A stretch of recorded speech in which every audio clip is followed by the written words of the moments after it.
서울 강남구 청담동의 고급 아파트 35층에서 윤미경은 정성스럽게 차린 아침상을 바라보며 작은 한숨을 내쉬었습니다. 오늘도 시어머니 박순희 여사가 오실 예정이었습니다. 결혼 3년차 32살의 미경은 대기업 임원이었던 남편 강준호와 만나 결혼했지만 시어머니의 까다로운 성격 때문에 늘 긴장하며 살아왔습니다. 박순희는 74살로 젊었을 때부터 남편이 운영하던 건설회사가 크게 성공하면서 부유한 삶을 살아왔습니다. 특히 늦둥이 외아들인 준호에 대한 사랑은 남달랐습니다. 준호가 태어났을 때 이미 44살이었던 그녀는 이 아이를 위해서라면 무엇이든 할 수 있다고 생각했습니다. 준호는 어렸을 때부터 어머니의 과잉보호 속에서 자랐습니다. 친구들과 어울리는 것보다는 집에서 어머니와 시간을 보내는 것을 더 좋아했고, 대학도 집에서 가까운 곳으로 갔습니다. 군대도 어머니의 인맥으로 편안한 곳에서 마칠 수 있었습니다. 미경과의 만남도 사실 어머니가 주선한 것이었습니다. 박순희는 며느리감을 고르는 데 있어 매우 까다로웠습니다. 예쁘고 똑똑하며 집안도 괜찮아야 했지만 무엇보다 순종적이어야 했습니다. 자신의 아들을 빼앗아갈 사람이 아니라 함께 돌봐줄 사람을 원했던 것입니다. 미경은 그런 조건들을 모두 만족시키는 완벽한 며느리였습니다. 서울대 경영학과를 졸업하고 대기업에서 일했으며 성격도 온화했습니다. 무엇보다 부모님이 일찍 돌아가셔서 의지할 곳이 없어 보여 더욱 마음에 들었습니다. 결혼 후 미경은 시어머니의 요구에 최대한 맞추려고 노력했습니다. 매주 안부 전화를 드리고 명절에는 며칠 전부터 준비를 했습니다. 시어머니가 좋아하는 음식들을 배워서 만들어 드렸고 건강에 좋다는 건강식품도 챙겨 드렸습니다. 하지만 박순희의 요구는 점점 더 구체적이고 까다로워졌습니다. 처음에는 일주일에 한 번 찾아뵙는 것이었지만 이제는 거의 매일 전화를 하길 원했습니다. 준호의 스케줄을 일일이 보고받고 싶어 했고 부부의 사소한 일상까지 알고 싶어 했습니다. 미경은 이런 상황이 부담스러웠지만 준호를 사랑했고 가정의 평화를 위해 참았습니다. 준호 역시 어머니와 아내 사이에서 어려워했지만 어릴 때부터 어머니의 말에 거스르는 것에 익숙하지 않았습니다. 오늘 아침도 박순희가 와서 며느리의 살림 솜씨를 점검할 예정이었습니다. 미경은 새벽부터 일어나 집안을 정리하고 시어머니가 좋아하는 북어국을 끓였습니다. 준호는 출근 준비를 하며 아내의 수고를 알면서도 어쩔 수 없다는 표정이었습니다. 박순희가 도착한 것은 오전 10시 정각이었습니다. 그녀는 늘 정확한 시간에 와서 집안 구석구석을 살폈습니다. 오늘도 예외는 아니었습니다. 어머님 안녕하세요. 미경이 정중하게 인사를 드렸습니다. 응 고생했구나. 박순희는 짧게 대답하며 거실을 둘러보았습니다. 미경이 정성스럽게 준비한 차상을 보며 박순희는 만족스러운 표정을 지었습니다. 하지만 곧 냉장고를 열어보더니 미간을 찌푸렸습니다. 이게 뭐니? 냉장고 안에 준호가 좋아하지 않는 매운 김치가 들어 있었습니다. 죄송해요, 어머님. 제가 실수했습니다. 준호는 어릴 때부터 매운 음식을 못 먹는다고 했잖니. 며느리가 남편의 취향도 모르면 어떡해. 미경은 고개를 숙이며 사과했습니다. 사실 준호는 최근 들어 매운 음식도 조금씩 먹기 시작했는데 그것을 시어머니께 말씀드리지 않았던 것입니다. 이날 이후 박순희의 간섭은 더욱 심해졌습니다. 미경의 요리 실력부터 시작해서 집안 정리, 옷차림, 심지어는 화장법까지 지적했습니다. 며느리가 너무 화려하게 꾸미면 안 되지. 준호한테만 예뻐 보이면 되는 거야. 미경은 이런 말들이 하나하나 마음에 상처가 되었지만 참았습니다. 하지만 박순희의 요구는 점점 더 과도해졌습니다. 준호 회사에서 회식이 있다고 하면 반드시 몇 시에 끝나는지, 누구와 가는지 상세히 물어보았습니다. 심지어는 미경의 친구들과 만나는 것도 제한하려고 했습니다. 친구들이랑 자주 만나면 쓸데없는 이야기 듣게 되고 그러면 가정에 좋지 않아. 미경은 점점 숨이 막히는 기분이었습니다. 결혼 전에는 활발하고 사교적이었던 성격이 점점 위축되어 갔습니다. 준호도 이런 상황을 알고 있었지만 어머니께 직접적으로 반대 의견을 표하기는 어려워했습니다. 대신 미경을 위로하려고 노력했습니다. 미안해, 조금만 참아줘. 어머니가 나이가 드시면서 그런 것 같아. 하지만 미경은 이것이 단순히 나이 때문이 아니라는 것을 알고 있었습니다. 박순희의 아들에 대한 집착은 뿌리 깊은 것이었습니다. 어느 날 미경이 회사 동료들과 저녁을 먹고 늦게 들어왔을 때였습니다. 박순희가 집에서 기다리고 있었습니다. 어디 갔다 왔니? 준호가 걱정하고 있었어. 회사 동료들과 식사를 했습니다. 그런 건 미리 말해야지. 준호가 얼마나 걱정했는데. 미경은 이미 준호에게 미리 말했다는 것을 알고 있었습니다. 하지만 박순희 앞에서는 아무 말도 할 수 없었습니다. 결혼 4년 차가 되자 박순희의 간섭은 더욱 노골적이 되었습니다. 이제는 거의 매일 미경의 집에 와서 하루 종일 머물렀습니다. 준호야, 어머니가 저녁 해줄게. 어머님, 제가 할게요. 미경이 말했지만 박순희는 들은 척도 하지 않았습니다. 너는 회사에서 피곤할 텐데 어머니가 해주는 게 낫지. 미경은 자신의 집에서 손님 대접을 받는 기분이었습니다. 시어머니가 주방을 차지하고 있으면 미경은 할 일이 없어졌습니다. 더욱 심각한 문제는 박순희가 부부의 사생활까지 간섭하기 시작했다는 것이었습니다. 준호야, 요즘 안색이 안 좋아 보이는데 미경이가 제대로 챙겨주고 있는 거야. 네, 어머니 잘 챙겨주고 있어요. 그런데 왜 이렇게 야위었지? 영양제라도 사다 드려야겠다. 박순희는 준호의 건강을 핑계로 부부의 생활 패턴까지 관리하려고 했습니다. 너무 늦게 자면 안 된다며 일찍 잠자리에 들라고 했고 주말에도 너무 늦게까지 자면 안 된다고 했습니다. 미경은 이런 상황이 견디기 어려웠지만 준호에게 직접적으로 불만을 표현하기는 어려웠습니다. 남편과 시어머니 사이에서 자신이 이기적인 사람처럼 보일까봐 걱정되었기 때문입니다. 하지만 어느 날 박순희가 부부의 방 정리를 하면서 미경의 개인적인 물건들까지 뒤지는 모습을 보고 참을 수 없었습니다. 어머님, 그건 제 개인적인 물건입니다. 뭔가 숨길 게 있나? 준호를 위한 거라면 어머니가 봐도 되지. 미경은 그때 처음으로 박순희에게 강하게 반발했습니다. 너무하시는 것 아닙니까? 아무리 시어머니시라고 해도 선을 지켜주셔야죠. 박순희는 며느리의 반항에 크게 당황했습니다. 지금까지 순종적이었던 미경이 처음으로 자신에게 대들었기 때문입니다. 지금 나한테 대드는 거야. 내가 너를 위해서 하는 일인데. 위해서라고요? 이건 저를 위한 게 아니라 어머님을 위한 거잖아요. 그날 밤 준호가 집에 돌아오자 박순희는 며느리의 불손한 태도에 대해 길게 이야기했습니다.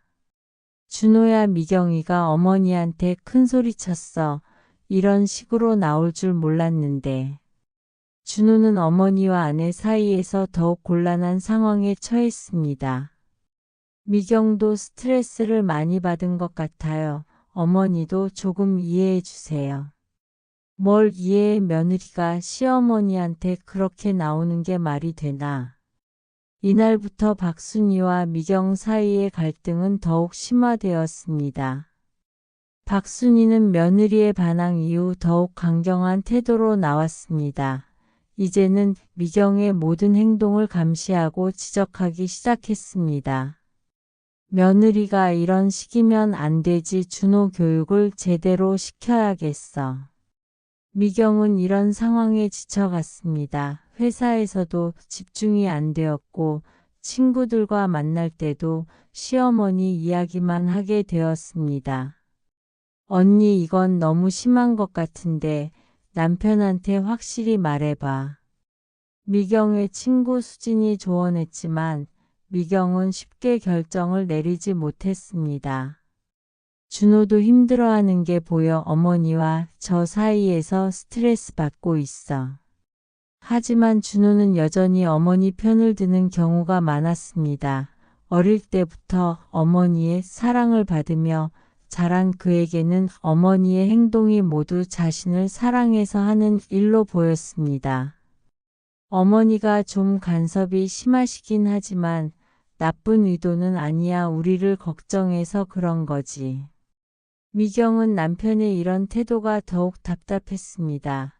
준호는 어머니의 과도한 간섭을 정당화하려고만 했지 미경의 입장을 이해하려고 하지 않았습니다.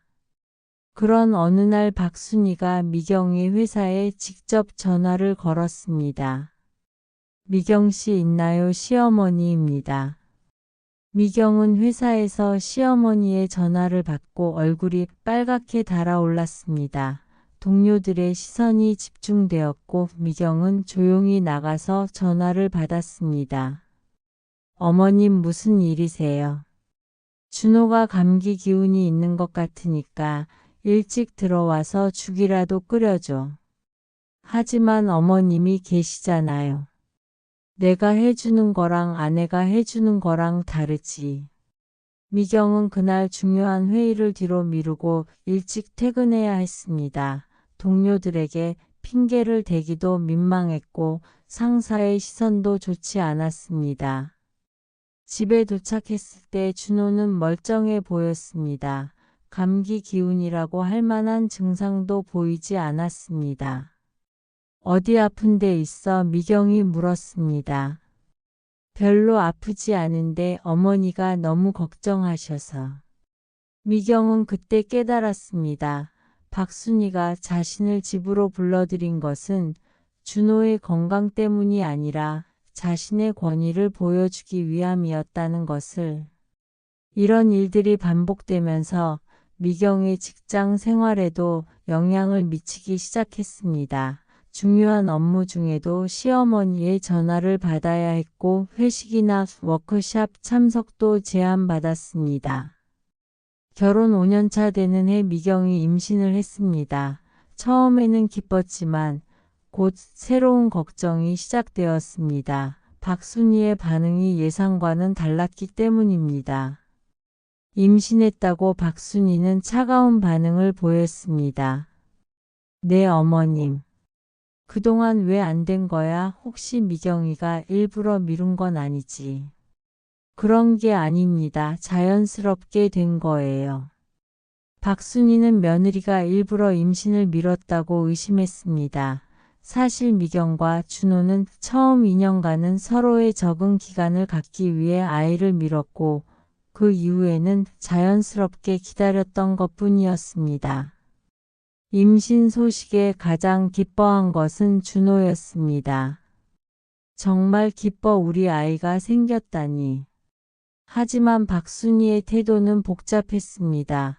손자를 기다리고 있었지만 한편으로는 아이가 생기면 준호의 관심이 분산될까봐 걱정이었습니다. 미경이야, 이제 조심해야 해. 준호한테 걱정 끼치면 안 되고. 네, 어머님. 그리고 태교도 중요하니까 매일 와서 관리해 줄게. 미경은 이 말에 깜짝 놀랐습니다. 지금도 거의 매일 오시는데 아예 상주하겠다는 뜻인지 궁금했습니다. 박순희는 며느리의 임신을 계기로 더욱 적극적으로 개입하기 시작했습니다. 임신 초기부터 음식 하나하나까지 관리하겠다며 미경의 자율권을 완전히 빼앗으려 했습니다. 이건 임신에 안 좋다더라. 저건 먹으면 안 된다더라. 미경이 먹고 싶어하는 음식들을 하나씩 제지했습니다. 심지어 병원 선택까지 간섭했습니다. 우리 단골 병원이 있어 거기가 더 좋아. 하지만 미경은 이미 다니던 산부인과가 있었습니다. 어머님, 저는 지금 다니는 병원이 좋아요.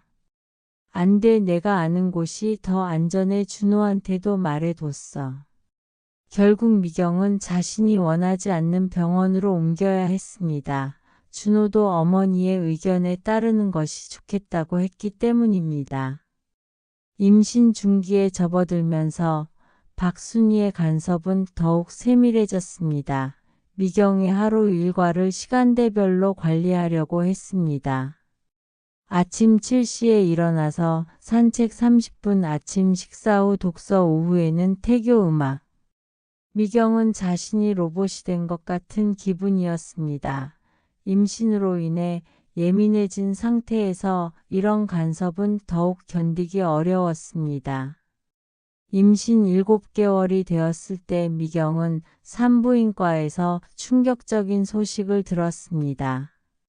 아드님이시네요. 축하드려요. 미경은 기뻤지만 동시에 걱정이 되었습니다. 박순희가 손자에 대해 어떤 반응을 보일지 예상이 되었기 때문입니다. 준호에게 먼저 연락했지만 준호는 회의 중이라 받지 못했습니다. 할 수 없이 박순희에게 먼저 알렸습니다. 아들이라고. 박순희의 목소리가 갑자기 밝아졌습니다. 네, 아들입니다. 그래, 우리 집안대를 이을 아들이구나. 그날부터 박순희의 태도가 180도 달라졌습니다. 이제는 며느리가 아니라 손자에게만 관심이 집중되었습니다. 미경이는 이제 중요하지 않아. 손자만 건강하게 태어나면 돼. 박순희는 대놓고 이런 말을 했습니다. 미경은 자신이 단순히 손자를 낳아주는 도구로 취급받는다는 기분이 들었습니다. 손자의 이름도 박순희가 정하겠다고 나섰습니다. 준호 아버지 이름에서 한 글자 따고 할아버지 이름에서 한 글자 따서. 미경과 준호가 미리 생각해둔 이름이 있다고 해도 들으려 하지 않았습니다. 육아용품도 모두 박순희가 선택했습니다. 미경이 고른 것들은 마음에 들지 않는다며 다시 사왔습니다.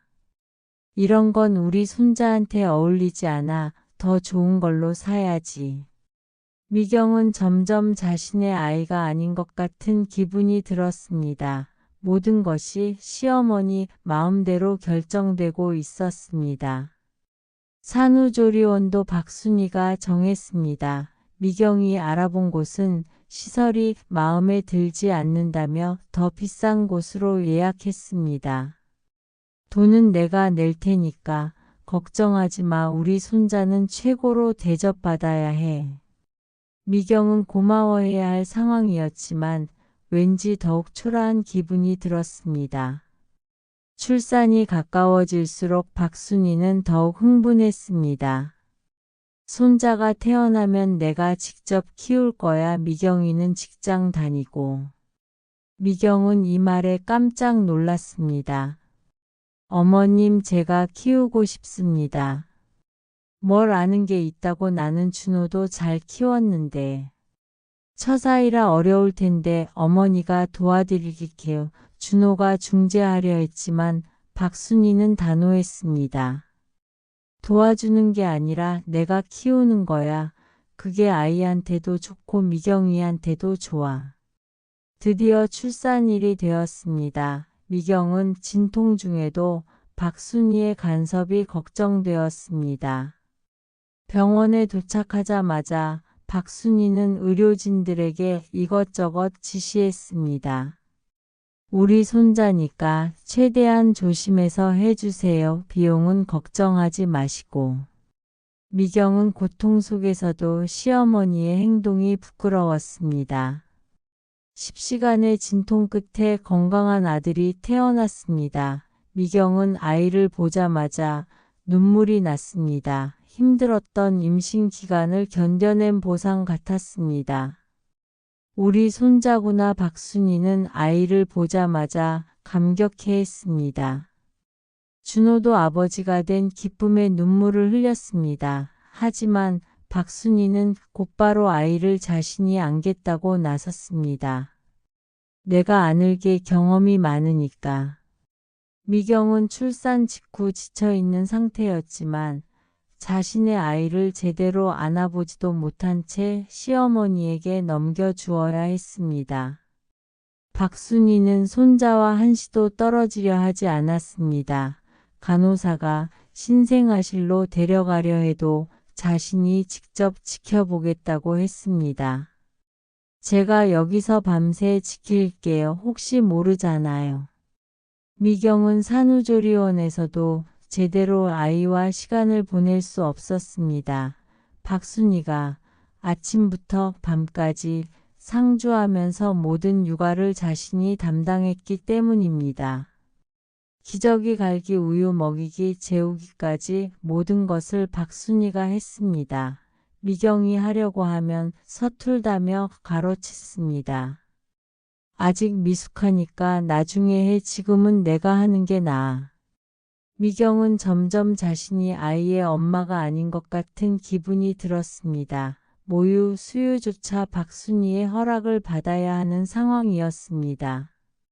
너무 자주 먹이면 안 돼. 시간을 지켜야 아이가 규칙적으로 자라. 산후조리원 다른 산모들이 보기에도 이상할 정도였습니다. 저분이 친할머니신가 봐. 너무 극성이시네. 미경은 이런 시선들이 부끄러웠지만 아무 말도 할 수 없었습니다. 산후조리 2주차에 접어들면서 미경은 한계에 도달했습니다. 박순희가 아이의 이름을 일방적으로 정해서 출생신고까지 하겠다고 나선 것이 마지막 계기였습니다. 이름은 강현우로 정했어. 준호 아버지, 현자의 우주우자. 어머님, 저희가 정한 이름이 있습니다. 뭐라고 정했는데? 강지훈입니다. 지혜 훈장훈. 그게 뭐니? 너무 평범하잖아. 우리 손자는 특별해야 해. 미경은 그때 처음으로 박순희에게 강하게 맞섰습니다. 어머님, 아이는 제 아이입니다. 이름도 저희 부부가 정할 권리가 있어요. 뭐라고? 내 아이 우리 집대를 이을 손자인데. 네, 제 아이입니다. 어머님의 손자이기 전에 제 아들이에요. 박순희는 며느리의 반항에 크게 분노했습니다. 지금까지 내가 얼마나 잘해줬는데 이런 식으로 나와. 잘해주셨다고요? 저를 무시하고 제 인생을 통제하는 게 잘해주신 건가요? 박순희는 며느리가 이렇게까지 대들 줄 몰랐습니다. 지금까지 순종적이었던 미경의 변화에 당황했습니다. 준호야, 이게 뭐야? 미경이가 어머니한테 이런 식으로 나와도 되는 거야. 준호는 그때까지 어머니와 아내 사이에서 중재 역할만 해왔습니다. 하지만 이번에는 상황이 달랐습니다. 아내의 절망적인 표정을 보고 나서야 사태의 심각성을 깨달았습니다. 어머니, 미경이 말도 맞아요. 아이는 우리가 키워야죠. 뭐라고? 너마저 어머니 편을 안 드는 거야. 편을 드는 게 아니라 당연한 얘기잖아요. 저도 이제 아버가 되었으니까 책임을 져야죠. 박순희는 아들마저 자신을 반대하는 상황에 충격을 받았습니다. 내가 뭘 잘못했다는 거야. 너희들을 위해서 한 일인데. 위해서가 아니에요. 어머님 자신을 위해서 하신 거죠. 미경의 날카로운 지적에 박순이는 할 말을 잃었습니다. 저는 이제 어머님의 며느리이기 전에 지훈이의 엄마가 되고 싶어요. 제 아이를 제 손으로 키우고 싶어요. 그날 이후 큰 변화가 시작되었습니다. 준호는 처음으로 어머니께 분명히 선을 그었습니다. 어머니, 저희 가정에 대한 간섭은 이제 그만해 주세요. 미경이와 아이는 제가 책임지게요. 박순이는 아들의 단호한 태도에 크게 상처받았습니다. 하지만 며칠을 생각한 후 자신의 잘못을 조금씩 인정하기 시작했습니다. 그동안 준호에 대한 사랑이 너무 커서 다른 사람들을 배려하지 못했다는 것을 깨달았습니다. 미경이야, 어머니가 너무 심했구나. 박순이의 진심 어린 사과에 미경도 마음이 누그러졌습니다. 어머님도 저를 걱정해서 해주신 일이라는 걸 알아요. 하지만 이제는 서로 선을 지키면서 지내면 좋겠어요. 그렇게 해보자. 손자는 너희가 키우고 할머니는 가끔 도와주는 걸로. 시간이 지나면서 박순이는 진정한 할머니의 역할을 찾아갔습니다. 손자를 사랑하되 며느리의 육아를 존중하고 도움이 필요할 때만 나서는 방식으로 말입니다. 미경도 시어머니의 진심을 이해하게 되었습니다. 박순이의 과도한 사랑이 잘못된 방식으로 표현된 것이지 악의는 없었다는 것을 알게 되었습니다. 준호 역시 이번 일을 통해 많이 성장했습니다. 어머니와 아내 사이에서 균형을 잡는 법을 배웠고 진정한 남편이자 아버지로서의 역할을 찾아갔습니다.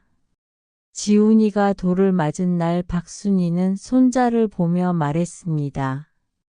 우리 지훈이가 엄마 아빠 사랑받으면서 건강하게 자라는 게 가장 중요한 거구나. 그래요, 어머님. 가족이 함께 행복한 게 제일 좋죠.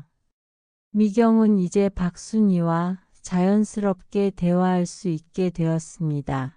서로의 경계를 존중하면서도 진정한 가족으로서의 애정을 나누게 되었습니다. 박순이도 변화했습니다. 손자에 대한 사랑을 강요하는 대신 따뜻하게 지켜보는 할머니가 되었습니다. 며느리를 경쟁 상대가 아닌 함께 아이를 키우는 동반자로 받아들였습니다. 어느 일요일 오후 세 가족이 공원에서 시간을 보내고 있었습니다. 지훈이가 박순이의 무릎에 앉아 있고 미경과 준호는 나란히 앉아 그 모습을 바라보고 있었습니다. 이제야 진짜 가족 같다는 생각이 드네요. 미경이 준호에게 말했습니다. 그러게 어머니도 많이 달라지셨어. 미안했어 그동안. 괜찮아, 우리 모두 배운 게 있잖아. 박순이는 손자와 놀아주면서도 가끔 며느리를 바라보며 미소를 지었습니다. 이제는 며느리가 아닌 아들의 아내로 그리고 손자의 엄마로 인정하고 있었습니다. 그렇게 강준호 가족은 진정한 화해를 이루었습니다. 사랑이 때로는 상처가 될 수 있지만 그것을 깨달았을 때 더욱 아름다운 관계로 발전할 수 있다는 것을 모두가 배웠습니다. 지훈이의 웃음소리가 공원에 울려 퍼지는 가운데 세 어른은 각자의 자리에서 진정한 가족의 의미를 찾아갔습니다. 과도한 사랑이 불러온 파국이 결국은 더 성숙한 사랑으로 승화되는 순간이었습니다.